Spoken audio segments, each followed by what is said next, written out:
triangular-headed being through the window. Was this Bashar's ship or something else? Something else. We will not go into details at this time. Okay. And what this person is saying, when they were younger, they had vivid dreams of their family house on fire and witnessing a UFO. These dreams are still very vivid, and in their research, they sense that they might be significant encounters. They're saying that they know they've been in contact with ETs, and they feel close to remembering, perhaps even Bashar himself, which is one reason they feel such a strong pull to join this transmission. Any insights you might provide that would be helpful in this situation? This is indicative of communication with hybrid beings in the dream state, in the altered reality state. The house on fire represents the idea of what you're going through now in terms of breaking things down, burning things up, going from an old cycle to a new cycle, allowing the old systems to fall away, to burn away, and new systems to be put in place for your world and your reality to be refreshed and renewed. So the idea is that you are going through this transition.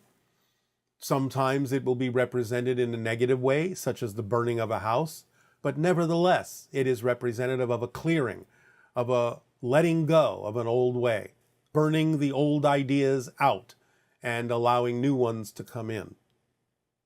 So the idea is of a clearing and a preparation and a laying a foundation for a new structure, a new reality to take place in which contact can occur more easily. That is the communication that was given symbolically. Nice. This person is saying in LA, her son and she spotted two silent triangular shapes with distinct circles in each corner, flying in the night sky from their hot tub.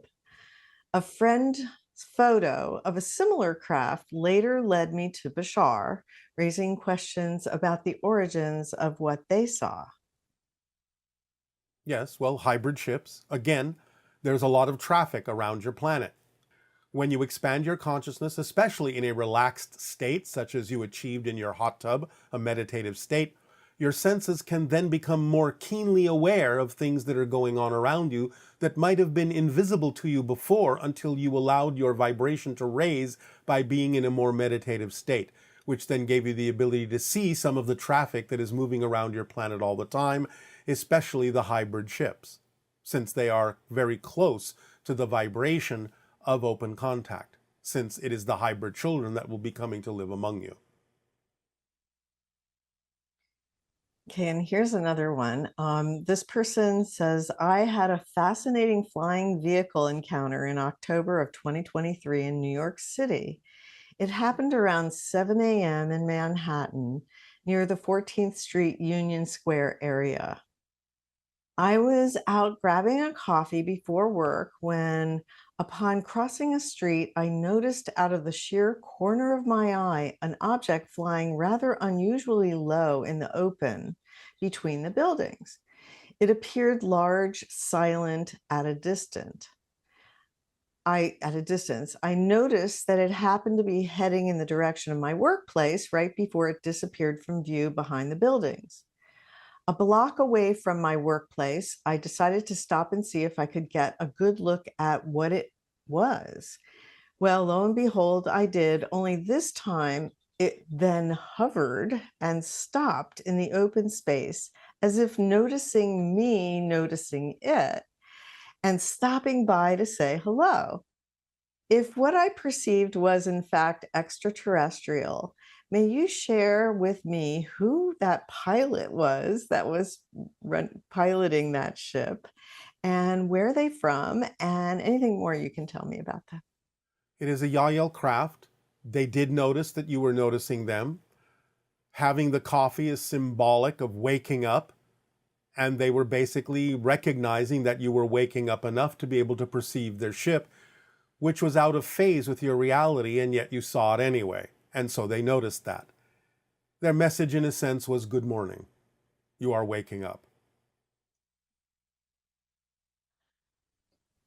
This person is saying, I'm a science fiction fantasy author, and I'm always wondered if the worlds and characters that run around in my head are as real as I am, or are they only real as this reality? I have a hard time defining the world as an illusion because to me, illusions are fake and fake is meaningless or a lie. Would it be safe to view the world as more malleable and less fixed than we humans currently view our experience of it? Yes. And again, you can have a different definition of the word illusion. It is not meant in the term to be fake. The idea is perhaps more auspiciously used as a projection of consciousness rather than illusion, if illusion doesn't work for you as a term. So a projection of consciousness can still create a virtual reality for you, and the meaning in it is what you put into it. The experience of it is real, and it gives you lessons, it gives you knowledge, it allows you to expand, it allows you to learn, it allows you to grow. So in that sense, the so-called quote-unquote illusion is useful as a tool, if you think of it that way, but perhaps it would be easier for you to use it in the term projection rather than illusion. The idea is that the imaginings are real in their own right to some degree in a variety of ways. It doesn't mean they have to be as concrete as you find your reality to be, but many of them may be, or they may be very close representations of a quote-unquote real solid physical reality. They may be slightly different than you imagine them to be, but they could be close. Nevertheless, everything is real in some context, even if it's only real as a story. It's still real in some way, shape, or form, even if it's not literally played out physically in some parallel version of reality. So maybe one of the ways to relate to this is the idea that since it's a projection of consciousness, it's more malleable Yes, and it has more plasticity than we were originally taught. yes, And similarly, whatever you experience is relevant to what you need to experience. So it, in a way, it doesn't matter if it's quote unquote real or not. Like, yes, for example, they found that if a person observes another person being hurt in a way that is designed to make the person think it's happening to them, their subconscious cannot distinguish between what is really happening to them and what they are just simply observing. yes, but you are choosing a very complex psychological example that is beyond what this person was intending. The idea is to look at it more from the science fiction point of view. For example, in your Star Trek, you have the character known as Mr. Spock. As we have discovered, we have never found yet the idea that beings that look exactly like them, what you call the Vulcans, physically exist, but the representation of Mr. Spock is that he is a hybrid. Hybrids exist. The idea of what you call the non-interference directive, the prime directive in Star Trek, where certain civilizations that have not evolved to a certain point are allowed to evolve to that point before they are contacted, that is an actual thing that exists in many civilizations, including ours. So the idea is that there can be a mix of things that do have concrete reality to them, physically speaking.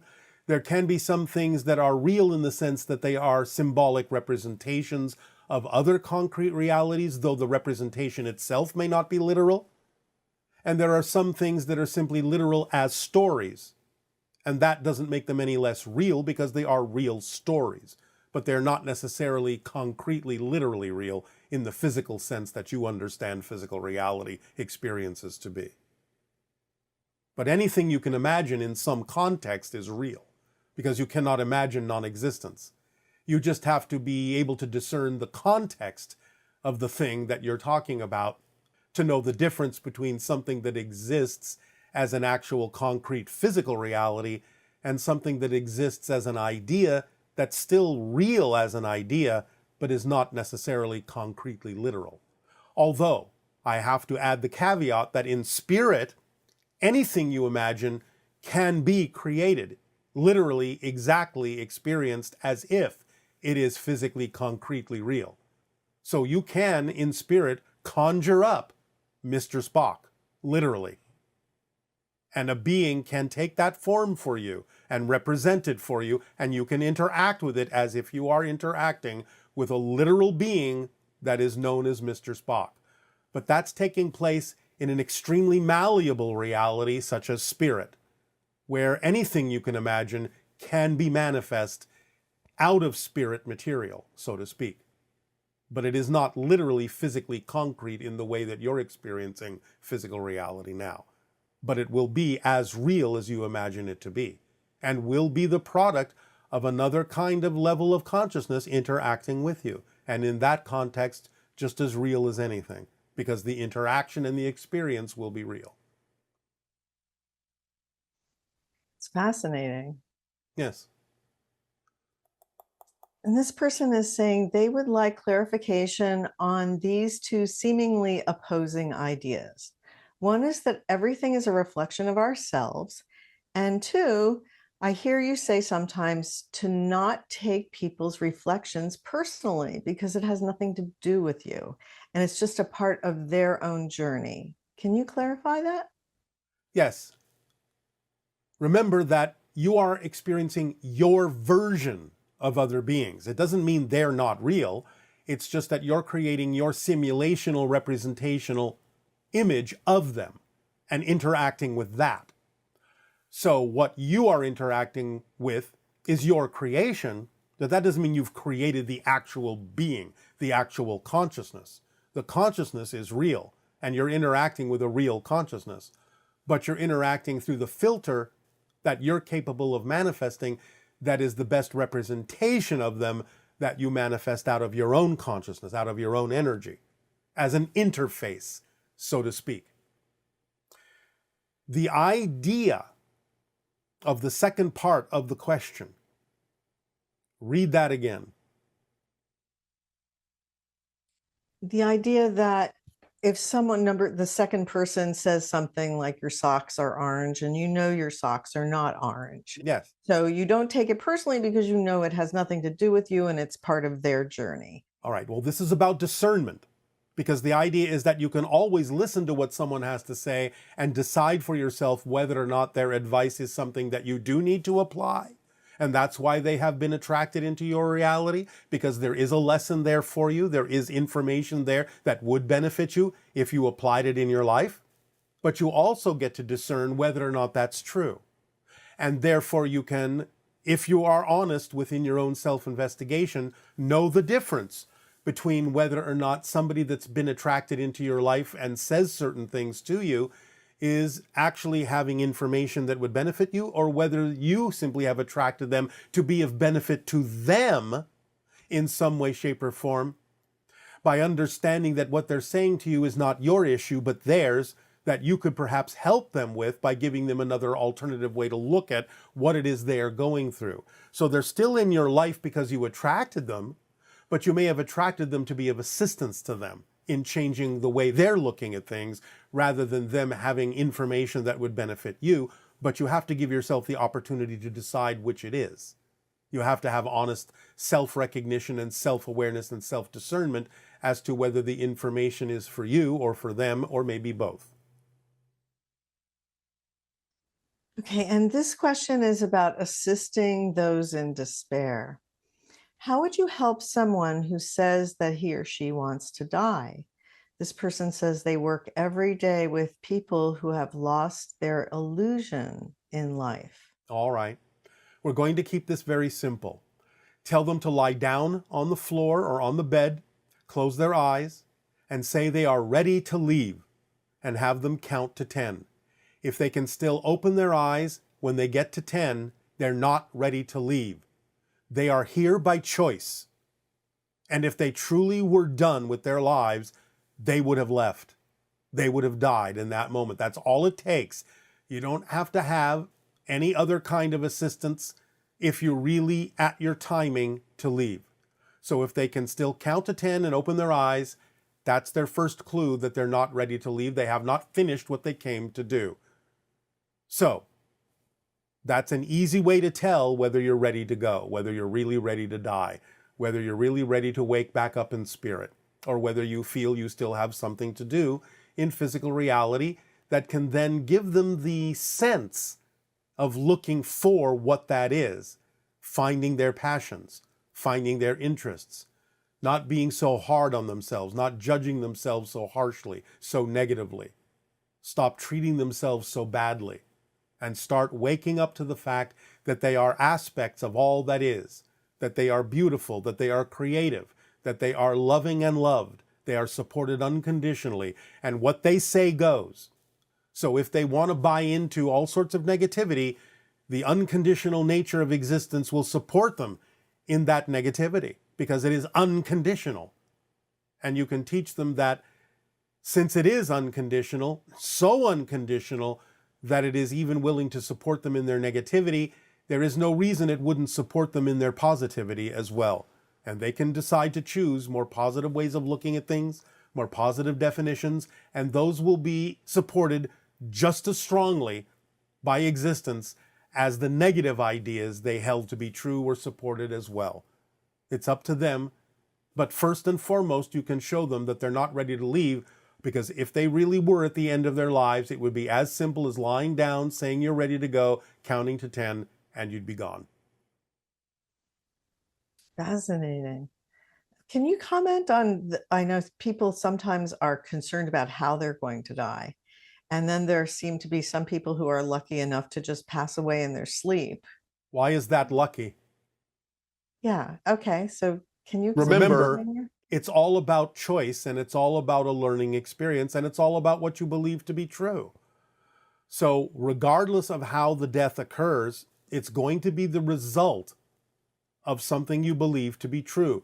It doesn't mean that you necessarily would have preferred it that way, but remember that once you have died and the soul is looking back on the experience, it will have the realization of why it occurred that way because of the belief systems of the physical part of its being, and therefore it will learn a lesson from that, that it didn't necessarily have to choose that, or that it did choose it for very specific reasons that may have more to do with others around it than itself. So it's going to be on a case-by-case basis. So does that also mean that people who are like reaching the age where death could potentially happen and they decide they want to program themselves that whenever their timing is, that it would be in a certain way that wouldn't be painful or something like Possibly, that? possibly. Again, it depends on how deep they dig into their belief system, how they're willing to learn the lessons they chose to learn, the challenges they chose to face in this life in a different way. They have the option of doing it that way, but that implies that they've learned something about their ability to create their reality. And that may be the whole point. Okay. And so people who have a lot of fear of death, there seems to be two parts to it. One of them is the idea that actually, this is coming from the near-death experiences. People have this wide variety of experiences, but it's all really based on their belief systems, right? At first, yes. But again, initially, when the belief system manifests when they are non-physical, they still get the opportunity to decide whether or not they prefer to continue to experience that or change it. And again, in non-physical reality, if they decide to change it, the change will happen instantly with no time lag. So they will learn immediately that it was the product of their belief system as to what they experienced upon the moment of their death. And yet a lot of people, when they come back from a near-death experience, they don't seem to understand that. They're just convinced that the way that they experienced it is the way that it happens or something, or that it validates what they believe about reality. Again, this may be true for some people, but many more people are beginning to learn the malleability of the experience in the near-death experience, what is common and what is not, and what is personal and what is general. They are beginning to learn. Again, like anything, you need to have a large amount of data to sift through to understand where the personal aspects are and where the collective aspects are that are common to most. Well, it's very helpful that we're starting to understand more about death and get over our fear of it. Yes, it is very helpful because, as we said, a lot of beings you may encounter in open contact will be of a vibration that would be similar to the idea of spirit. And if your physical mind can't come to terms with that vibration and lose the fear, then your body may react to these beings as if you are dying, being exposed to their energy. And that is what causes the fear and survival mode reaction within many people. So that's very helpful. Yes. Um, Now, this person is talking about having an obsession with money. And they say that sometimes they get obsessed with the idea of money and focusing on getting more. This preoccupation creates confusion about their true passion, All which right, involves stop. We are going to once again remind you that we have addressed this by expanding your definitions of abundance and not focusing only on money as the only symbolic representation you have of exchange and abundance and support on your planet. We will simply refer this person to what we have already said about it, and we will move on from here. Okay. And this person is talking about they were following their excitement at the end of last year and went on a sabbatical trip to Thailand and Bali for 3 months.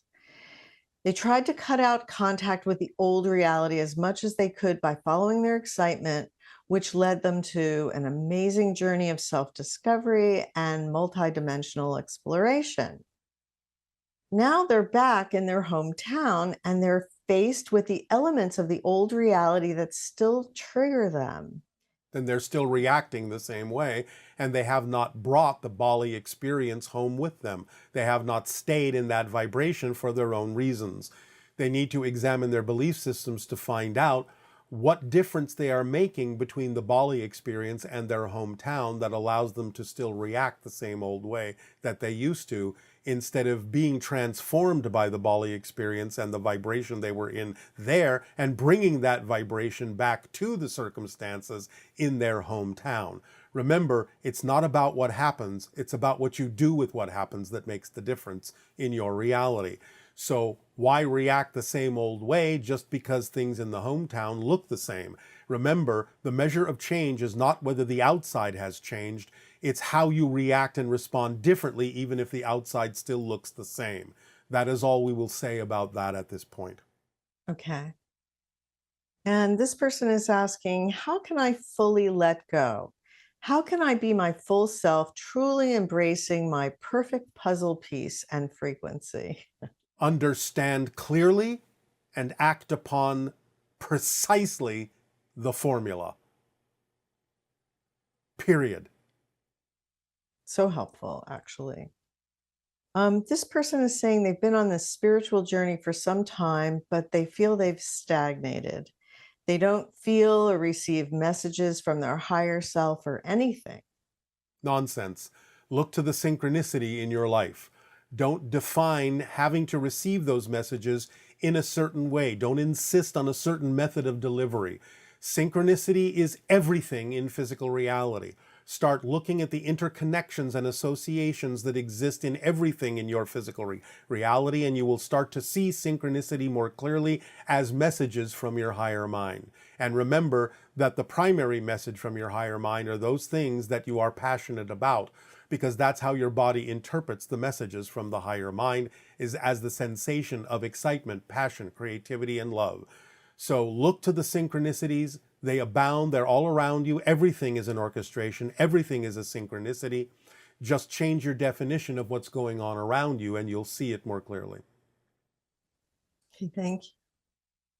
This person is saying that a good friend of theirs died a few years ago, and sometimes when they're alone and in a quiet space, they like to talk to that person as if they're actually right there in front of them. Does he hear what I'm saying? And how can I know? Because I miss him so terribly. Just know that he does, because it's easier for spirits to hear you than it is for you to hear the spirits. Remember, the idea is that they are now unbounded from time and space, and therefore, talking to them, they get it, and they can be there with you.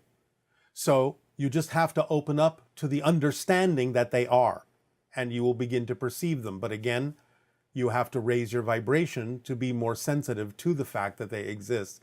You have to be open to receiving their communications without a definition that you have lost something. Otherwise, you will only perceive the connections they may be attempting to make to you as grief, and the grief will block them from being able to deliver those informational messages to you and block you from receiving it. So you have to let go of the idea that you've lost someone. You have to let go of the grief eventually so that you can be more open to receiving the messages that they have for you, and simply know that they will hear you when you talk to them in earnest from your heart. This will be the culmination of the questions for today.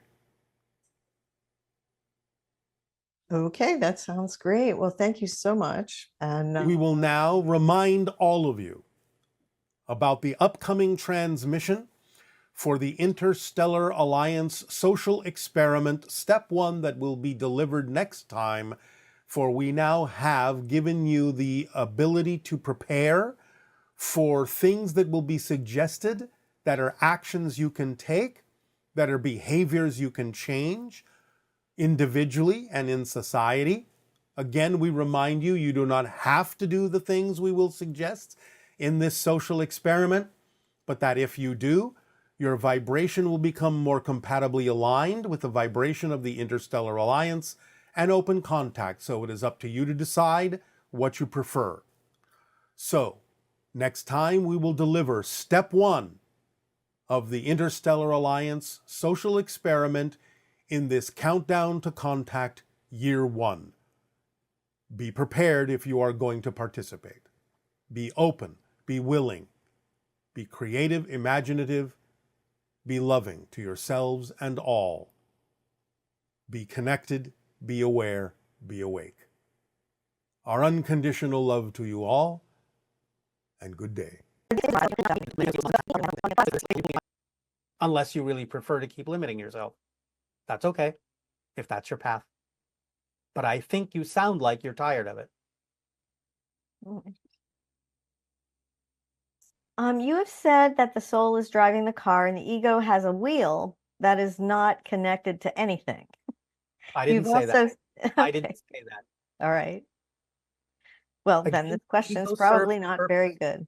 The ego serves the purpose of allowing you to experience physical reality in a clear and precise way. But that's its job. It doesn't mean it's not connected to anything. It simply means it's not supposed to be steering the car to where you wish to go. It's just supposed to help you see where it is that the car has gone after you have steered it with the idea of acting on your passion, which is following the directions of your higher mind. And this last sentence in their question was, you will discover that you've said you will discover that you have been in control this whole time. From the higher level, yes. So that analogy of driving the car versus realizing that at another level you're in control. So it's not that you're in control per se at this level, except for how you respond to everything that happens. Exactly. You are in control of your reactions and responses. You have the free will to decide how you will experience the idea of the life path that you have laid out from a higher level. And this person had a huge awakening journey and found integration back into 3D world of Earth very difficult. They felt very lonely walking their path. Any advice for that? The whole idea when you have a higher level vibrational experience is to bring that down to earth, not feel that you are missing something. but that you have been given a great and beautiful opportunity to know what that vibration can be like when you bring it down to earth through the actions of serving humanity by following your passion. So it's not there to make you feel alone. It's there to make you realize you are all one, and to bring that vibration and the opportunity to experience that high vibration to others as well through the work that you do in service to humanity by acting on your passion. Okay. And is life more like a single player or a multi-player game? Is free will also orchestrated? Your free will is your free will in terms of the freedom to, within the overall agreement, the collective agreement, the freedom to be the individual that you chose to be, the freedom to learn the lessons that you chose to learn in whatever way you wish to, or ignoring them completely. So you have a great degree of freedom within the game, within the rules you have agreed to play, and there are individual levels of agreement as well as collective levels of agreement. So again, we use the analogy of a game of chess. You have agreed to a play by the rules of chess, but the strategy you use is up to your free will. The kind of pieces you use and what they're made of is up to your free will. But you have to follow the rules of chess, otherwise you're not playing by the rules of chess. You're playing a different game. So yes, there are collective agreements, but you have a great degree of freedom within that to be yourself in how you play the game. Play fast, play slow, play openly, play sneaky. It's up to you. Next question. Are we and our loved ones really all our own unique souls that continue to exist in spirit after death? Or is it just like waves disappearing back into the ocean, so to speak? You all still exist. You always will still exist, even though you know you belong to a greater ocean. So the drops in the ocean never disappear, even though they know that they are drops in the ocean. They are still drops. Remember, it's this and that, not this or that, not one or the other. It's both. And can a place where you live in not want you there anymore? No. You can make it seem as if it doesn't want you by amping your vibes to the point where you color the vibration of the location to push you out of it because you're the one that doesn't want to be there anymore. And you're simply projecting that on the location to make it seem as if the location is pushing you out, but you're the one doing it. So a location can become vibrationally incompatible to you, but that doesn't mean it wants you to leave. It's simply reflecting what you're giving off, that you want yourself to move. And what role will Bashar and Daryl have post 2030? Will Daryl ever finally get to meet you face to face? Yes, and that's all we will say about that at this time. Okay. And how old are you for this particular transmission? Somewhere between 137 and 157, depending upon the question. And do you stay in your ship above Sedona, or do you go back and forth to Essassani, or are you able to be in two places at once? It's not so much being in two places at once, but I'm able to go back and forth without you necessarily noticing, because time for me is not what it is for you. And you never sleep, right? No. But you rest. We can rest. Or when you're in a state of repose, is that a state of resting? Kind of. Or a state of activity in a different way, on a different level. So that is one piece of furniture that we would see in spaceships, chairs? When they are necessary, they will extrude from the floor. When they're no longer necessary, they will dissolve back into the floor or the wall. At least in our ships. And your demeanor translates through the channel in tone of voice, facial expressions, and physical gestures. However, when you laugh, your laughter does not translate through the channel, and you will tell us, one moment we are laughing. I'm just curious about why your laughter does not translate through the channel. Can you explain? Yes, we have explained this before. Perhaps you have missed it. But a full body laugh will disconnect us from the channel because the channel will then withdraw within himself, because laughter is very centralizing. And therefore, in a sense, it will wake the channel up. Do members of your species ever get the giggles? We laugh a lot. And are we your favorite laughter stimulator? Certainly, you are one of them. What other things do you encounter that That's make you laugh? enough for now. Okay.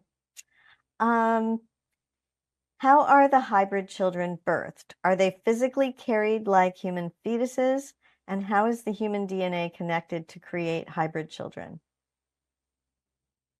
I believe that many of you already understand that sometimes the fetus can be carried for a small length of time by the human female and then removed and placed in what you might call a maturation chamber, taken to full term from DNA that was collected and harvested in what you typically refer to as the abduction phenomenology. And will some forces of nature change on planet Earth upon open contact? For example, will the regions of the poles become less magnetic, or will gravity even become lighter? These things have absolutely nothing at all to do with open contact. No. Okay, and 1 second here. Seem to want to move. Can you elaborate more on the hive mind spectrum that different civilizations choose? Like, what is the difference in a negative hive mind spectrum that the Greys adopted from a positive hive mind spectrum where we are headed towards? Who says that the Greys are exhibiting a negative hive mind? This is a Well, misunderstanding. If you mean that they adopted the idea of the hive mind because of certain other negative activities, and therefore the hive mind is what they needed to do to save themselves, that's a different issue if that's what you mean. We will not necessarily address further details of this right now. It will go into too lengthy of an explanation. Okay. And is there such a thing as star seeds? Yes, of course, but star seeds are simply each and every single one of you who understands that you are here by choice participating in the evolution of humanity. So you're all star seeds in that context. Okay. And some teachings talk about how this world is totally neutral or doesn't have inherent meaning, and that we are the ones that give it meaning with our thoughts and beliefs. But you've also seen things in this world that have their own properties too, like some foods seem to be healthy, some substances seem to do certain things, etc. Can you help clarify this? Is everything neutral outside of our perception, or do things have their own vibrations and properties only? When things seem to have their own built-in meanings, it's because of the collective agreement, so you don't have to think about it. It doesn't mean that it always works for every individual. There can be some exceptions depending on your life path. But those things that seem kind of automatically built in are simply usually the result of the collective agreement, so that you don't have to always think about it. So things that you have collectively said, well, this is generally a healthy thing to do, are simply put there by the collective. So again, you don't have to constantly reinforce that idea. You simply accept it as a given for most people on your planet. You also know that there can be exceptions depending upon what a person has chosen for their individual life path. So it just depends. But yes, it's all neutral to begin with, and the collective agreement may make some things seem to have built-in meaning, but that's just because of the collective agreement. They can be superseded by some people if that's part of their life path to do so. Okay. And is there a cosmic battle going on between negative ETs and good ETs? No. Okay. And I guess I'll find the last question here. This person is asking about time and progression. From what they understand, it can take hundreds, if not thousands of years to progress from one density to the next. If we are all timeless beings, how is it that some beings like yourself have evolved so much farther than us? Is existence one endless loop that once we become one with Source, again, we start all over? it's not quite the way that you're depicting this. And again, remember, you experience time by definition in physical reality to experience growth and expansion in a certain way. And certain cycles can make things take a long time, depending upon the processes that are necessary in which a group of individual souls has decided to band together to evolve. We have had a head start. We are a physical race that is artificial and therefore have been given a head start, which is why we are more advanced than you are. We didn't start from scratch, so to speak, in the way that our souls progress.